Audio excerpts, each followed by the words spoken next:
সম্মানিত মৎস্যচাষী ভাই বন্ধুরা, আসসালামু আলাইকুম। আশা করি আল্লাহর রহমতে সকলেই ভালো আছেন।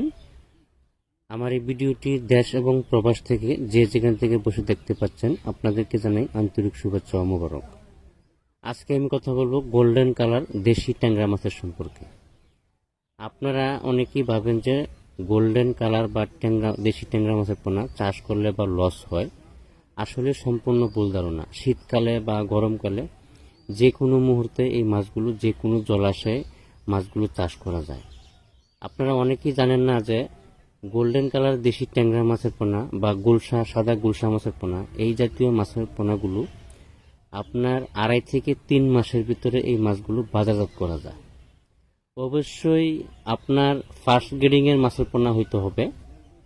বড় ব্রড মাছ থেকে যে উৎপাদিত পোনাগুলো আছে, যে কোনো ধরনের মাছের পোনা ক্রয় করেন না কেন, বড় ব্রড মাছ থেকে যে উৎপাদিত পোনাগুলো আছে এই পোনাগুলো আপনার ক্রয় করতে হবে। তাহলে আপনার 2.5 থেকে 3 মাসের ভিতরে এই মাছগুলো বাজারজাত করতে পারবেন।